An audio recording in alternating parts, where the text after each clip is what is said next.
Welcome into day one of An Understanding Heart.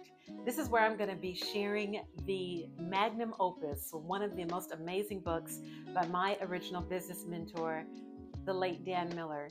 Right before he passed, he wrote a phenomenal book called An Understanding Heart. And there are so many great takeaways in this book. And so throughout this series, I'm going to be sharing some of his writings with you.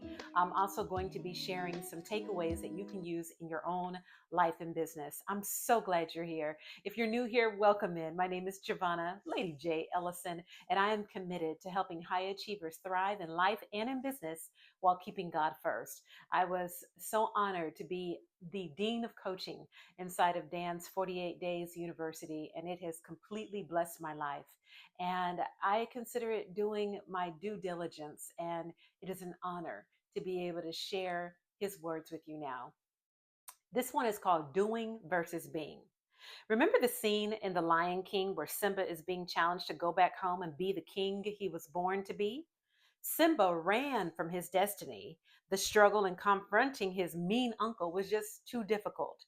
But in that memorable scene, he looks in the water and sees the subtle reflection of his father, Mufasa, who says, "You have forgotten who you are. Look inside yourself, Simba. You are more than what you have become.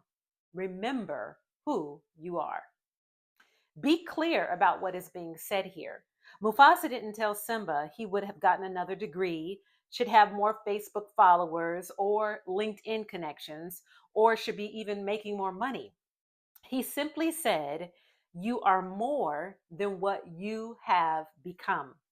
Becoming more is different than having or doing more. It's easy to quantify doing than being. We can quantify what we do. I frequently make to-do lists to remind myself of things I want to accomplish, how many sales are projected, how many coaching requests we received, and how many courses we completed, or how many pages we've written. And yes, I've been guilty of putting something on the list right after I completed it, just so that I could have the pleasure of crossing it off as it was finished. I'm guilty. Same for me. It's so easy to see things that need to be done. Windows need to be washed, floors that need to be swept, or podcasts that need to be recorded. This week, as a part of a coaching program I'm enrolled in, my homework was to make a list of all the things I do while working in my business.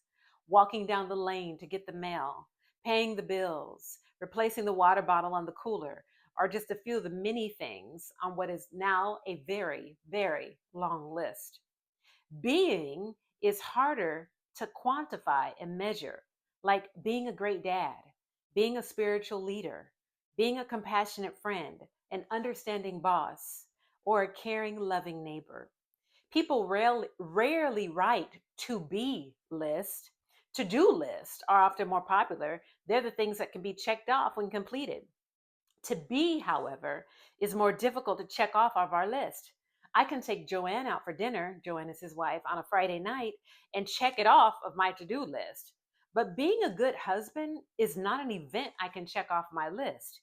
It needs to be a part of my nature, my character, or who I am. And Joanne, his wife, would definitely say he was a phenomenal husband. And rather than doing more, becoming more may require, listen, doing less. Last night, Joanne and I had dinner with some dear friends.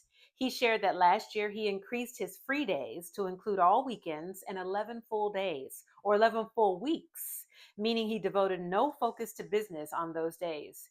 And yet his business increased by 62%. That's the potential of being more versus doing more. Our culture has taught us that time spent is a measure of our worth and productivity. If you want to impress people, tell them how busy you are or that you're currently working 70 or 80 or 90 hours a week. Tell them what you're doing. But are you perhaps destined to be more than you are doing? Doing is easier than being. Doing gives us a sense of control. Philosopher Eric Hoffer wrote, "We are warned not to waste time, but we are brought up to waste our lives." Doing is typically connected to our careers and businesses, how we make a living. Being is much deeper. It relates to character, who we are, and how big or and how we make a life. Doing relates to my list of things that require my time. I have this part underlined. Being, on the other hand, relates more to intangibles, the kind of person I am deep inside, much of which cannot be measured by external yardsticks, awards, or even income. But being will ultimately outdistance doing every time. It takes much longer to perfect, but hands down, it's more valuable. I don't want my Heavenly Father to show up and say, "Look inside yourself, Dan. You are more than what you have become. Remember who you are." So, what thinking, mentoring, and practices have you intentionally brought into your life to allow you to become more?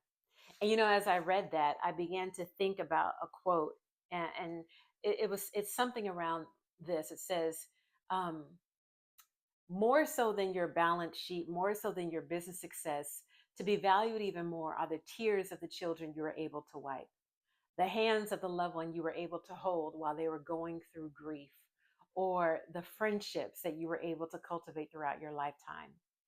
Don't live a life so busy and so full of doing that you forget to be. So I pray that that has encouraged you on today. It certainly has for me. And it brings back such fond memories because although Dan was a phenomenal business leader, he was also one of the most excellent listeners, meaning that he took time to be, not just to do. Thank you so much for being here. Listen, I want you to go ahead and share this with someone and watch the next video as well for even more empowerment and encouragement. Thanks for being here.